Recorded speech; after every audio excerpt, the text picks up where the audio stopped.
I feel like half my life is spent waiting for things to happen. Waiting to finish high school, waiting to finish college, waiting for this pandemic to be over, waiting for my food to be delivered, waiting for my baby to be delivered, and finally, waiting to be delivered.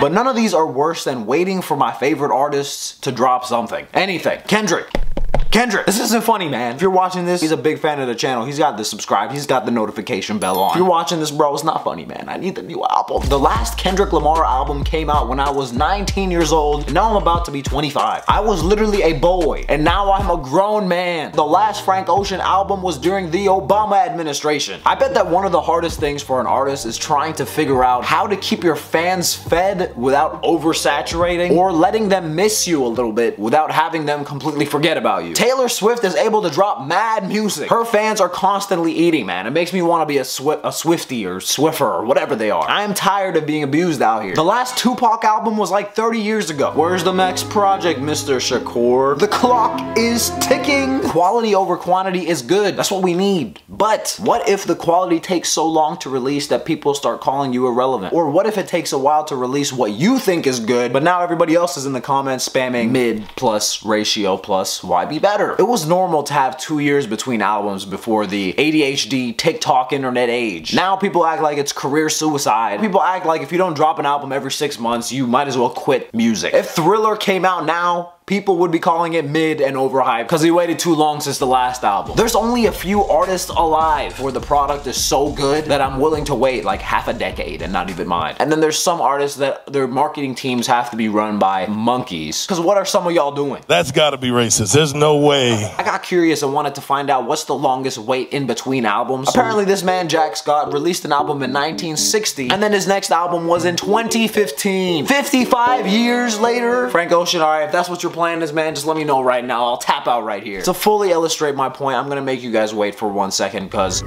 this video is sponsored by Scentbird. You're probably wondering why I smell amazing right now. This part of the video was enhanced with Smell-O-Vision. Just scratch the screen and smell me. Do it, go ahead. Right?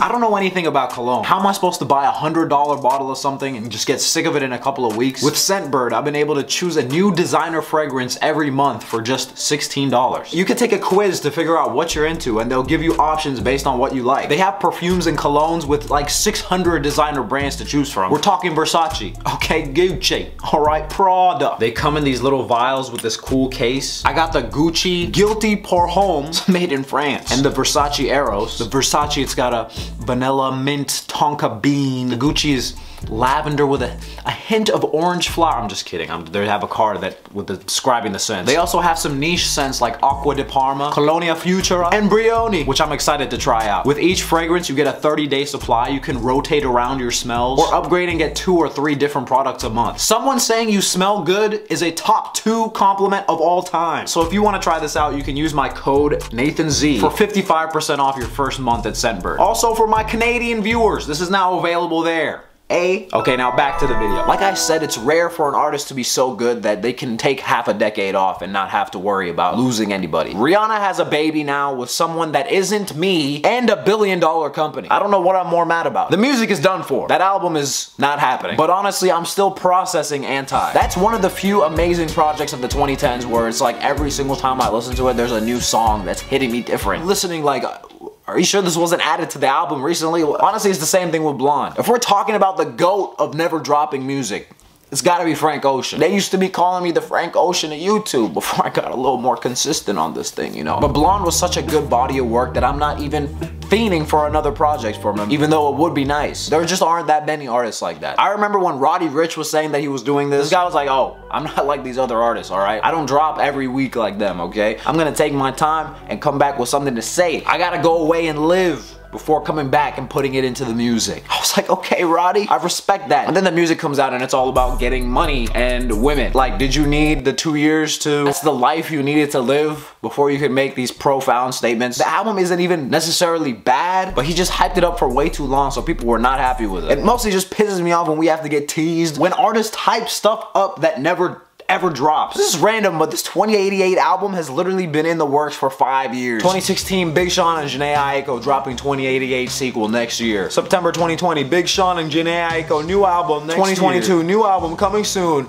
Is this a joke? Either drop the album Or don't. At least do it before y'all break up. This kind of stuff honestly kills the hype. TurboGrafx 16, new album coming out. Never mind. Yandhi, new album coming out soon. Just kidding. Donda 1, Donda 2, Donda 3. That J. Cole Kendrick collab album, why did y'all do that to us? It was hyped up for so many years and for so long to the point where now it wouldn't even work and I don't even want it anymore. It's just tragic. Some of these strategies for releasing are terrible. Silk Sonic dropped the first single in March. Incredible song. Literally probably one of the best radio songs of the millennium, but instead of capitalizing on that hype, didn't drop anything for months, and then we're saying the album is coming in 2022, and then they were like, never mind, they brought it back to 2021 and released the same day as Taylor Swift and a week before Adele. So the album was only in conversation for like 5 days. By the time it finally came out, people were not as excited as they were when the first single dropped. You'd think Bruno Mars, of all people, would do that better. Chance the Rapper would only release every 3 years, and he was just hyping the big day so much. And I've never seen an album literally destroy a career like that before. I love my wife.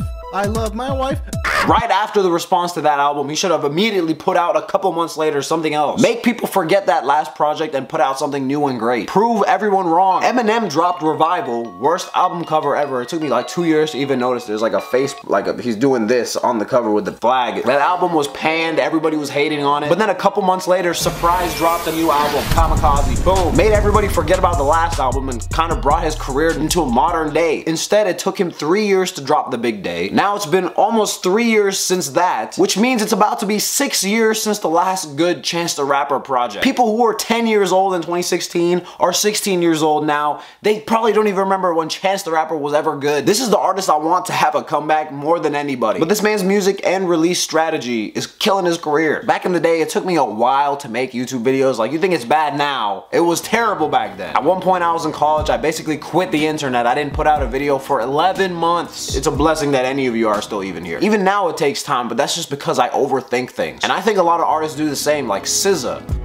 Control is an album that's honestly so good she could low-key retire just off that album on some Lauryn Hill vibes. And the impact from that project would still be felt 10 years down the line. But I always see her doubting herself on Twitter. Apparently Control would have never even been released if it wasn't for the label just pushing that album out. She was afraid to release it and insecure about the music. And then it ends up being one of the most classic R&B albums of the last decade. Can she see that the people love her? We want to hear more of her. Now her next album has a lot of anticipation around it. But the question is, why even drop at all when people are going to probably hate on the new thing and say it's not as good as the last thing? The more time passes, the harder it is because the expectations are just getting higher and higher. People are always going to be like, we waited 5 years for this. Let's be honest, the next Rihanna or Frank Ocean album that comes out, it's not going to immediately hit. We had 5 years with the last album and 5 minutes with the new one. It's not going to hit the same. I can already predict that if Kendrick's next album isn't considered like an instant classic, people are going to immediately start calling it mid. But he better be setting on something amazing. This man did a performance at the Super Bowl and did no promotion whatsoever for his own music. He's on the biggest stage in America and he's not even teasing anything. He treated that like it was some little festival that he had to do. It doesn't even necessarily matter how long you wait.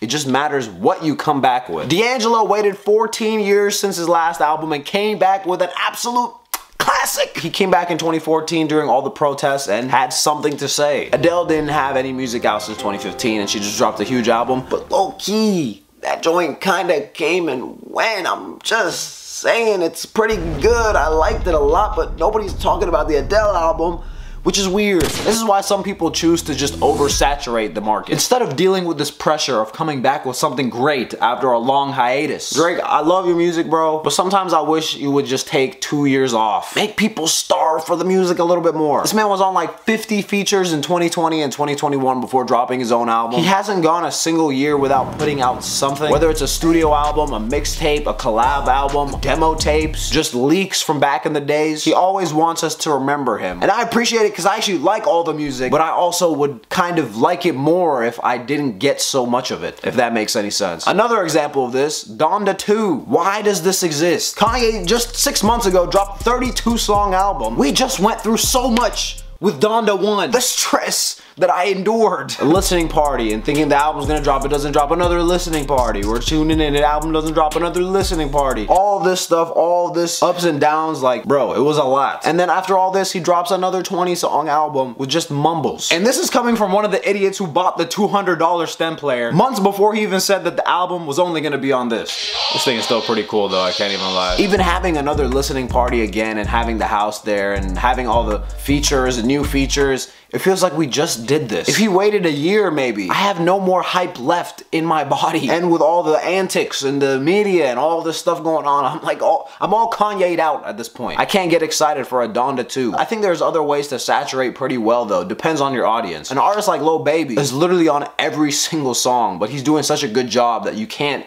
be mad. Ariana Grande dropped Sweetener and then right after dropped Thank You Next. And that took her career to another level. Brockhampton literally had a whole trilogy of albums called Saturation, where they really made their mark by dropping a lot of music in a short amount of time. What do y'all think about this? What kind of strategy do you prefer? What's an artist that is killing you with the waiting? Let me know in the comments down below. You might as well leave a like on this video because let's be real, it's already a classic, man. And I will no longer be the Frank Ocean of YouTube, I promise! Until I don't feel like it.